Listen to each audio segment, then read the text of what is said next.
Olá mais uma vez. Hoje eu gostaria de falar um pouco sobre a coerência. E coerência, na verdade.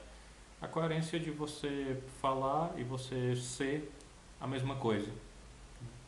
Se eu falo que eu sou, o que eu sigo, ou que eu acredito em alguma coisa, é importante que a minha vida reflita isso que eu estou dizendo à minha boca. Por exemplo, se eu falo que eu sou uma pessoa honesta, é importante que eu mostre com as minhas atitudes, com os meus atos, que eu sou realmente uma pessoa honesta. Né? Se eu falo que eu sou uma pessoa caridosa, é importante que eu também demonstre isso, demonstre viva essa caridade que eu falo. Com relação à religião, isso significa muito, porque quando eu digo que eu pertenço a uma religião, já existe uma série de coisas que vêm junto. Se eu digo que eu sou protestante, ou evangélico, ou como se definir, existe uma série de coisas que vêm junto. Né? Acredito em Jesus, eu acredito em Deus, eu acredito que quando a pessoa morre ela vai dormir e esperar o julgamento, eu acredito que nós podemos ter um canal direto de comunicação com Deus. Se eu fosse evangélico, né, eu acreditaria em coisas nessa linha. Se eu fosse budista, eu iria ter uma outra filosofia. Se eu fosse espírita, né, eu queria acreditar que eu deveria voltar à Terra quantas vezes fosse necessário para alcançar o nível de perfeição adequado. Sendo católico, como eu sou, eu acredito em algumas coisas que já estão muito bem definidas. Eu acredito em Jesus, eu acredito que ele é que Jesus Cristo em si é a revelação plena da ação divina na Terra. Eu acredito que a Virgem Maria tem um lugar especial na história da humanidade, porque ela foi escolhida por Deus para fornecer do próprio corpo o corpo que seria é, usado por Cristo. Né? Vamos pensar que como mãe, o feto que se gerava naquele dentro tomou o corpo da mãe, né? Usou as células da mãe e foi nutrido pela mãe. Sendo católico, eu também acredito no que se chama a comunhão dos santos. Né? A comunhão dos santos significa que quando a pessoa morre, ela, pela graça de Deus, ela ainda pode interceder por nós, estando próximo de Deus. Né? Significa que ela sofreu um julgamento, já que iria definir para onde ela iria, se para o céu, para o purgatório, para se purificar ou se já iria para o inferno. Uma vez que ela vai para o céu, ela já está próxima de Deus o suficiente para nos ajudar aqui na Terra de uma forma mais concreta. Nos ajudar no sentido de se colocar entre nós e Deus como alguém que pede por nós.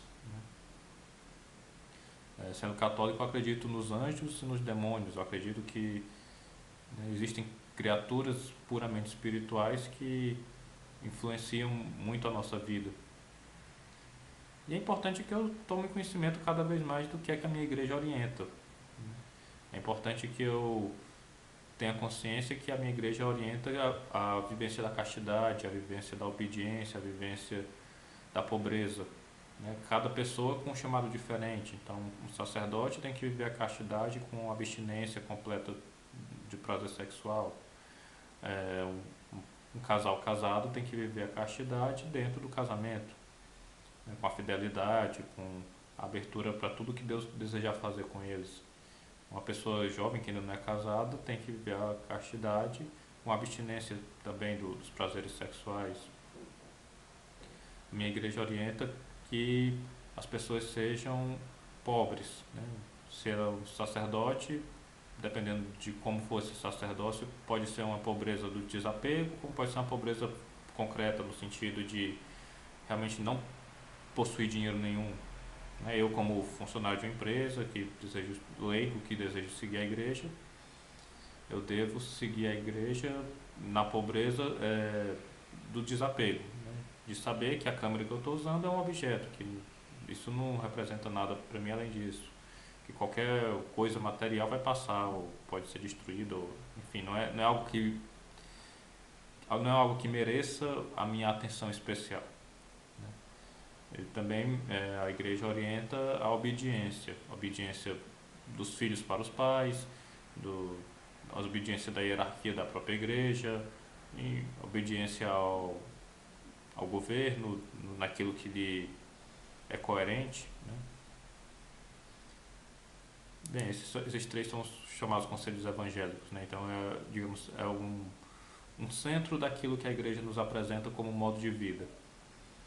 No caso, existem outras coisas, como a caridade, a humildade, a própria vivência dos sacramentos, né?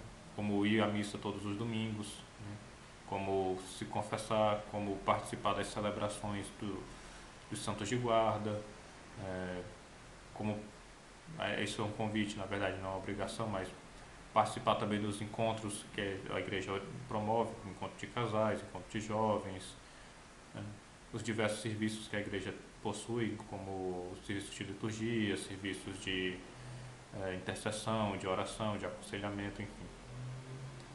É importante que eu conheça, né? A coerência que eu falei no começo é consequência do conhecimento. Uma vez que eu tomo conhecimento de tudo que a minha igreja orienta, eu vou viver de uma forma coerente, vou professar a minha fé de forma coerente e vou viver de forma coerente com aquilo que eu estou falando. O que a gente vê muito, infelizmente, são pessoas que não vivem aquilo que falam, né? A mesma mão que nega às vezes até que agride uma pessoa indefesa, é a mesma mão que recebe a comunhão. Isso está totalmente fora de acordo com o que a igreja orienta, né? Pessoa que fala que vive a fé, que ama Jesus e que na empresa procura tirar vantagem em cima dos funcionários, em cima dos outros colegas de trabalho. Então é isso. A minha ideia era essa, eu falei um pouco rápido, mas acredito que consegui transmitir a mensagem. Espero que Deus te ajude a viver de forma coerente, que esse vídeo possa te ajudar a buscar realmente a verdade que a igreja te orienta, que a igreja te oferece. Se você não é católico, busque conhecer a sua igreja, a sua fé e aquilo que você diz professar e aprofunde-se. Realmente não tenha medo de descer mais dentro daquilo que você mesmo fala que vive. Amém.